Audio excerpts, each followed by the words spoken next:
کبھی اللہ تعالی شانہ قربانیوں کا نتیجہ آدھ گھنٹے کے بعد نکالتے ہیں، کبھی 10 سال کے بعد، مگر نکالتے ضرور ہیں.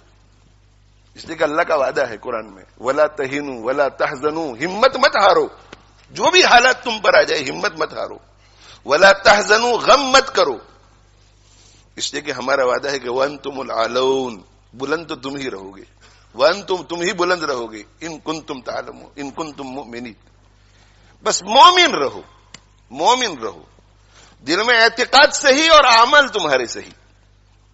دل شکستہ نہ ہو اور غم نہ کرو، دل تمہارا ٹوٹے نہیں، دل شکستہ نہ ہو اور غم نہ کرو، تم ہی غالب رہو گے اگر مومن ہو. الاسلام یعلو، آپ صلی اللہ علیہ وسلم کا وعدہ ہے کہ اسلام بلند رہے گا. هو الذی ارسل رسولہ بالہدی ودین الحق لیظہرہ علی الدین کلہ، وعدہ ہے قرآن کا. اس لیے ایسے حالات میں شکوک شبہات میں مبتلا نہیں ہونا چاہیے، اللہ کی حکمت پہ یقین رکھنا چاہیے، اللہ کی حکمت پہ، اللہ کی حکمت بھروسہ رکھنا چاہیے. اور جہاں کہیں جو کوئی پریشان حال ہے، جس درجے کی پریشانی میں ہو، جس درجے کی پریشانی میں ہو، ان کا تعاون کرنے کے لیے جس طرح انہیں خود بھی اللہ کی مرضیات پہ چلنا ضروری ہے، پوری امت کے لیے اللہ کی مرضیات پہ چلنا ضروری ہے. اگر ہم ہمارے ان فلسطینی بھائیوں اور بہنوں اور بچوں جو معصوم ہے، جو انوسنٹ ہے، جن کا کوئی قصور نہیں ہے، ان کو کسی قسم کا بھی فائدہ پہنچانا چاہتے ہیں، فائدہ، اور بہت ہی مؤثر فائدہ، اعلیٰ درجے کا فائدہ، تو میرے بھائیو توبہ کرو اللہ سے، اپنے گناہوں سے توبہ کرو، اور توبہ کر کے عزم کرو کہ آج کے بعد ہم اللہ کے دین پر، اللہ کی مرضی کے مطابق چلیں گے. اس سے بڑھ کر دوسرا کوئی مؤثر فائدہ نہیں. باقی سارے فوائد اس کے تابع ہیں. یہ قابو میں آیا تو باقی سارے اسباب کام آئیں گے، یہ قابو میں نہیں آیا تو کوئی سبب کام نہیں آئے گا. یہ میرا ایمان ہے اور ہم سب کا ایمان ہونا چاہیے. اگر اللہ ہمارا نہیں ہوتا تو کوئی سبب ہمیں کام نہیں آئے گا. اللہ اگر ہمارا نہیں ہوتا، اور اللہ ہمارا تب ہوگا جب ہم اللہ کے ہوں گے، اللہ کی مرضی کے مطابق چلیں گے، تقوی اختیار کریں گے، اللہ کو ناراض کرنے والے ہر کام سے بچیں گے. سیاسی تقریریں لوگ بہت کرتے ہیں، سیاسی تبصرے لوگ بہت کرتے ہیں، اور موقع بموقع کرنا بھی چاہیے. جو اس فیلڈ کے لوگ ہیں، ہماری فیلڈ یہ نہیں ہے، ہماری یہ فیلڈ ہے، ہماری قرآن کی فیلڈ ہے اور سنت رسول کی فیلڈ ہے صلی اللہ علیہ وسلم. آپ ایسا مت سمجھے کہ یہاں لیسٹر میں رہ کر کے اگر ہم تقوی اختیار کریں گے تو ان کو کیا فائدہ ہوگا، وہ آپ چھوڑ دیجئے.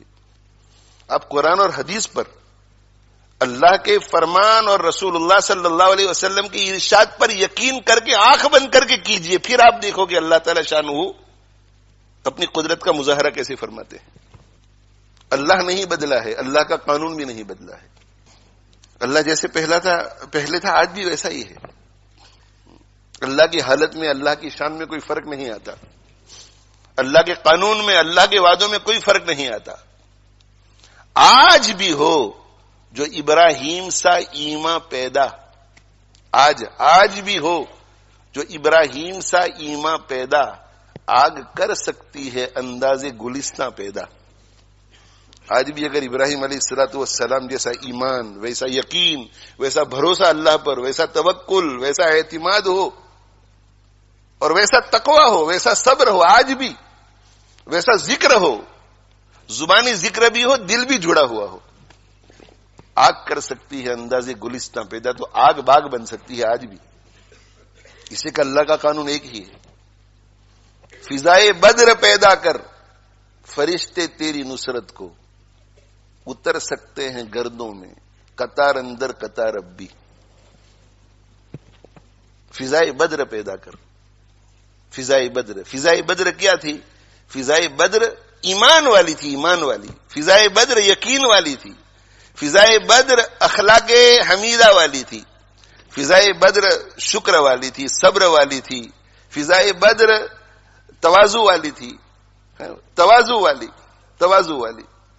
کتنی تواضع، اس قدر تواضع کہ اللہ تعالی شانہ نے فرما دیا تھا کہ ان کا پیچھا کرو تو بھی تمہاری جیت اور ان سے لڑو تو بھی تمہاری جیت، اس کے باوجود بھی سید المرسلین صلی اللہ علیہ وسلم نے گردن اونچی نہیں کی، بلکہ حضرت ابو بکر صدیق رضی اللہ عنہ فرماتے ہیں کہ ہاتھ پھیلا پھیلا کے اللہ سے عاجزی کر رہے تھے، عاجزی کر رہے تھے۔